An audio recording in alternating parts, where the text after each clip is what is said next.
Hello दोस्तों, स्वागत है आप सभी का आपके अपने YouTube channel MR ball point में। नंबर सिस्टम चैप्टर के जो क्वेश्चन आपको कराए जा रहे हैं उसमें ये आज की दूसरी वीडियो है। इससे पहले एक वीडियो पुट की जा चुकी है, यदि आपने अभी तक नहीं देखी तो देख लीजिए। और आप तक अभी तक आपने हमारे चैनल को सब्सक्राइब नहीं किया तो सब्सक्राइब कर लीजिए, जिससे महत्वपूर्ण वीडियो आपको मिलती रहे। चलिए बिना किसी देरी के शुरू करते हैं आज की वीडियो। देखिए, पहला क्वेश्चन दिया हुआ है, एक परीक्षा में परीक्षार्थी को प्रत्येक सही उत्तर के लिए 5 अंक मिलते हैं तथा प्रत्येक गलत उत्तर के लिए 2 अंक काट लिए जाते हैं।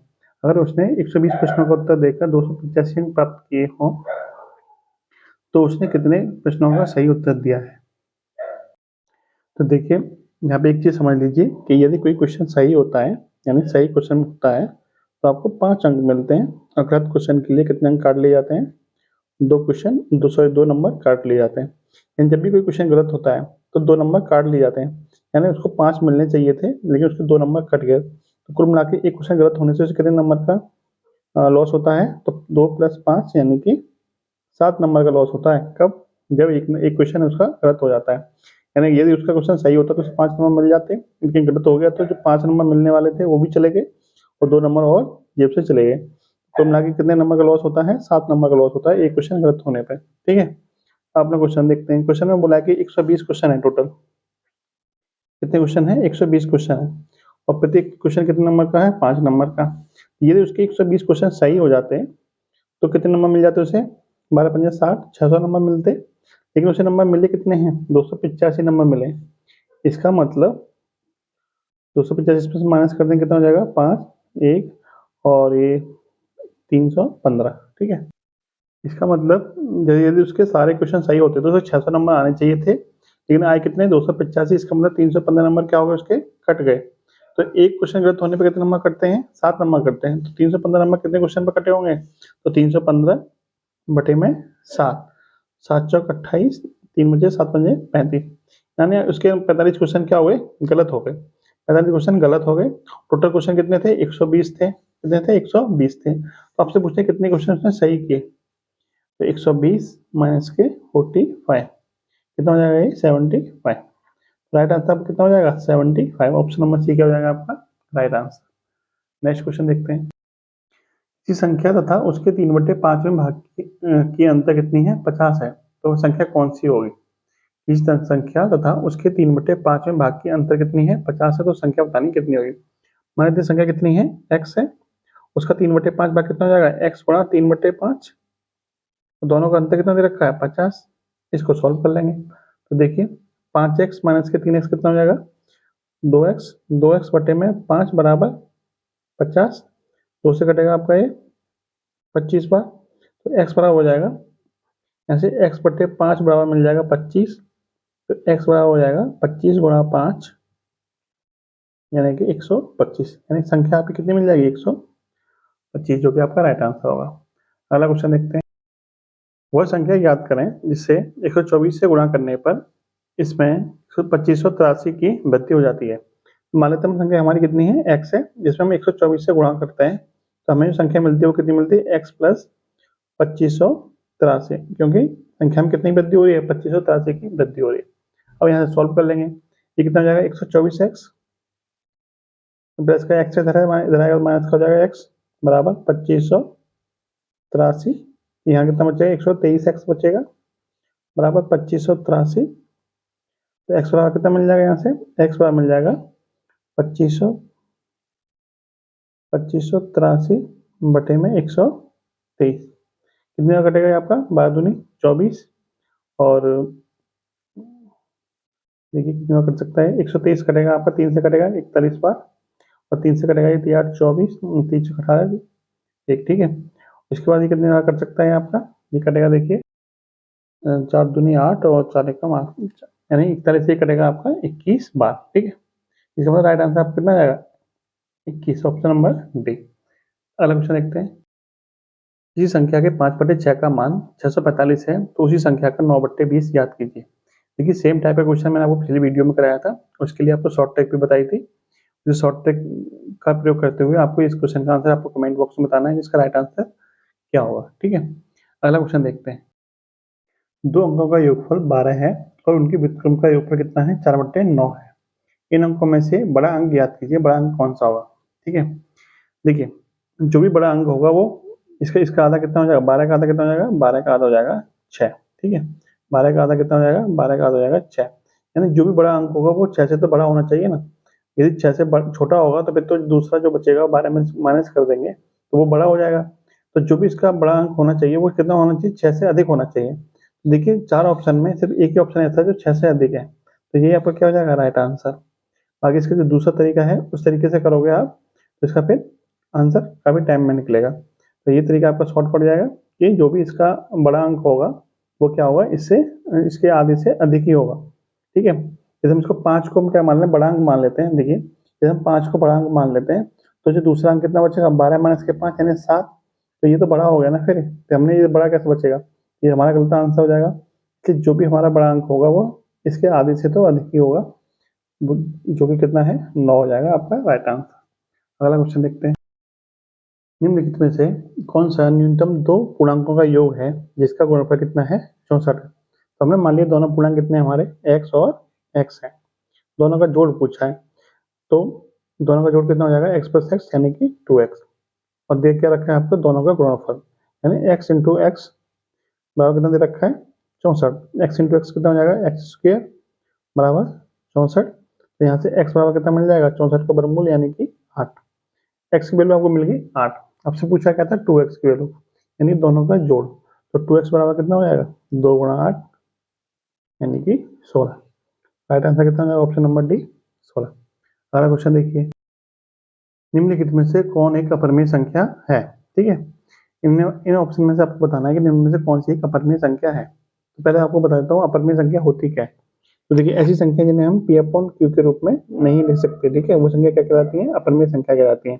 या फिर आप दूसरी सिंपल भाषा में समझ सकते हैं कि जैसे जो अनरूट वाली संख्या होती है, अनरूट या फिर क्यूब रूट या फिर फोर्थ रूट वाली जो भी संख्या होती है वो सब किसमें आती है, अपरिमेय संख्या होती है, ठीक है। वो संख्या क्या होती है, अपरिमेय संख्या होती है। अब इसको सॉल्व कर लेते हैं ऑप्शन के साथ आके। देखिए पहला ऑप्शन दे रखा है अनरूट में 12 बट्टे अनरूट में 3, ठीक है। तो अनरूट 12 को हम लिख सकते हैं 4 गुणा 3 बट्टे में कितना आ जाएगा, अनरूट 3। इसको हम जब सॉल्व करेंगे तो ये हो जाएगा आपका 2√3 बट्टे में √3, और √3 से √3 क्या हो जाएगा, कट जाएगा, कितना बचेगा 2। तो 2 बचा, तो 2 तो क्या होता है, 2 तो परिमेय संख्या होती है, इसका मतलब ये वाला आंसर हमारा नहीं होगा, ठीक है। ऐसे हम इसको सॉल्व करेंगे तो √4 का वर्गमूल कितना हो जाएगा, 2, और √25 का वर्गमूल कितना आ जाएगा, 5। तो ये भी हमारी परिमेय संख्या निकली। तो ये अपरिमेय संख्या पूछी थी आपसे, तो ये हमारा आंसर नहीं हो सकता। नेक्स्ट देखते हैं ये कितना है, अनरूट में 20। अनरूट 20 को हम लिख सकते हैं अनरूट में 4 गुणा 5 बटे में दे रखा है अनरूट 4। अनरूट 4 का वर्गमूल कितना होता है, 2।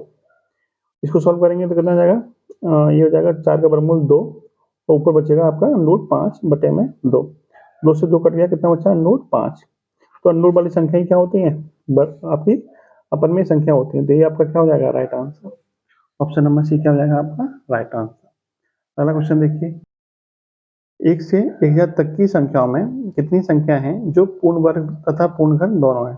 यानी आपको बताना है 1 से 1000 तक की ऐसी कितनी संख्या हैं जो वर्ग भी हैं और घन भी हैं। तो देखिए सबसे पहले तो 1 ही हो जाएगा आपका, क्योंकि 1 का वर्ग कितना होता है, 1 होता है, और 1 का क्यूब भी कितना होता है, 1 का क्यूब भी कितना होता है, 1 का क्यूब भी 1 होता है, ठीक है, 1 का क्यूब भी 1 होता है। और दूसरी संख्या कौन सी होगी, दूसरी संख्या हो जाएगी आपकी 4, क्योंकि 4 का वर्ग कितना होता है, 64, और 4 का क्यूब भी कितना होता है, 64। सॉरी 4 का वर्ग नहीं, 8 का वर्ग। यानी जो 64 जो संख्या है आपकी वो 8 का वर्ग भी है और 4 का क्यूब भी है। इसी प्रकार एक जो संख्या है वो 1 का वर्ग भी है और 1 का क्यूब भी है। उसके बाद तीसरी जो संख्या बनेगी वो बनेगी 729, जो 29 का तो वर्ग होगी और 9 का क्या होगी, क्यूब होगी। यानी 1 से लेके 1000 तक ऐसी कितनी संख्या बनी आपकी, 1, 2 और 1, 3। तो ऐसी कितनी संख्या होंगी जो वर्ग भी है और घन भी है, तो 3। तो ऑप्शन नंबर डी आपका क्या हो जाएगा, राइट आंसर। अगला क्वेश्चन देखते हैं। 6 लगातार विषम संख्याओं का योग सबसे बड़ी संख्या के दुगने से 38 अधिक है। तो 6 संख्याओं का योग निकालिए। देखिए क्या सॉल्व करते हैं इसको, ठीक है। देखिए मान लीजिए आपकी 6 संख्याएं हैं जो कि क्या है, विषम है, 3, 4, 5 और 6। 6 आपकी लगातार विषम संख्या है। आपको क्या दे रखा है, योग दे रखा है, मतलब योग आपको निकालना है। तो इनमें से कोई ना कोई एक आपका योग होगा, ठीक है। इन सबका योग कितना है, जो आपका इनमें से कोई ना कोई एक होगा। तो यदि हम योग में संख्या से भाग करें तो हमें क्या मिलता है, यानी हमें मिलता है योग बटे संख्या बराबर होता है, योग बटे संख्या बराबर होता है औसत। ठीक है, यानी हम इसके इनमें से जो भी योग है उसमें हम संख्या से भाग कर रहे हैं। संख्या हमारी कितनी है, 6। 6 से हम भाग करें तो हमें कितना मिल जाएगा, औसत। और औसत हमारा क्या होता है, औसत हमारा होता है कि यदि हमारी सम संख्या दे रखी है तो उनके जो बीच में जो संख्या निकल के आएगी, यानी ये 6 संख्या है तो 3 इधर और 3 इधर, इनमें जो बीच में संख्या निकल के आएगी वो हमारे क्या होगी, औसत होगी। ठीक है, तो इसका मतलब जो भी हमारे योग होगा वो संख्या से कटना चाहिए, क्योंकि तभी तो पूर्णांक में औसत निकल के आएगा, पूर्णांक में संख्या निकल के आएगी। ठीक है, तो हमारा जो भी योग है वो 6 से कटना चाहिए, क्योंकि संख्या हमारी कितनी है, 6। तो देखिए 50 हमारा 6 से नहीं कटता तो ये हमारा आंसर नहीं होगा। 80 6 से नहीं कटता, ये भी हमारा आंसर नहीं होगा। तो आपके पास दो ऑप्शन ऐसे बचे जो 60 और 72 जो 6 से कट सकते हैं। तो पहला ऑप्शन हम लेते हैं 60। ठीक है, यदि हमने मान लिया कि 6 संख्या का योग कितना है, 60 है, तो हमारा औसत कितना हो जाएगा, 60 बट्टे 6 यानी कि 10। यानी हमारी ये वाली जो संख्या निकल के आएगी, यानी तीनों संख्या इधर और 3 संख्या इधर, बीच वाली संख्या जो वहां निकल के आएगी वो कितनी निकल के आएगी, 10। ठीक है, यदि ये हमारी संख्या 10 निकल के आई तो इससे एक पहले वाली संख्या कितनी होगी, 9। इससे एक बाद वाली संख्या कितनी होगी हमारी, 11। ये भी विषम होगी, ये भी विषम होगी। यदि हमारा सम निकल के आता है तो इससे एक कम होती है हमारी विषम संख्या और एक अधिक भी, ये भी क्या होगी, विषम संख्या निकल के आएगी। ठीक है, और आपको पता होना चाहिए कि जो दो लगातार विषम संख्या होती है उनमें कितने का अंतर होता है, 2 का अंतर होता है। यानी यदि ये आपकी 11 है तो ये कितनी हो जाएगी, 13, ये कितनी हो जाएगी, 15। ठीक है, अब आपसे पूछा था कि आपसे बोला है कि 6 लगातार विषम संख्याओं का योग जो है वो सबसे बड़ी संख्या के दुगने से, सबसे बड़ी संख्या हमारी कितनी निकल के आई, 15। 15 का दुगना कितना हो जाएगा, 30। 30 से कितना अधिक है, 38। जब इसमें 38 जोड़ेंगे तो कितना आ जाएगा, 68। लेकिन आना कितना चाहिए था, 60, क्योंकि योग कितना है, हमने माना था 60। इसका मतलब ये वाला ऑप्शन हमारा क्या हो जाएगा, गलत। एक ऑप्शन बच्चा वही आपका क्या हो जाएगा, राइट आंसर। इसको सेटिस्फाई करके भी देख लेते हैं। यदि हमारा ये योग 72 है, यदि हमारा योग 72 है तो हमारा औसत कितना हो जाएगा, 72 बट्टे 6 यानी कि 12। तो हमारी बीच वाली संख्या कितनी मिल जाएगी, 12। अब 12 से एक कम कितना हो जाएगा, 11। यानी ये वाली संख्या हो जाएगी हमारी 11 और ये हो जाएगी आपकी 13। ये 13 हो जाएगी तो कितनी हो जाएगी, 15 और ये हो जाएगी आपकी 17। अब आपसे बोला था क्वेश्चन में कि जो बड़ी वाली संख्या है उसका दूना, 17 का दूना कितना हो जाएगा, 34। तो हम 34 में कितना जोड़ेंगे, 38। तो हमें कितना मिल जाना चाहिए, योग मिल जाना चाहिए, जो कि हमें कितना माना था, 72। तो 34 प्लस 38 कितना है, 72 ही होता है। 72 ही आपका योग निकल हमने माना था, तो ये हमारा क्या हो जाएगा, सेटिस्फाई हो जाएगा।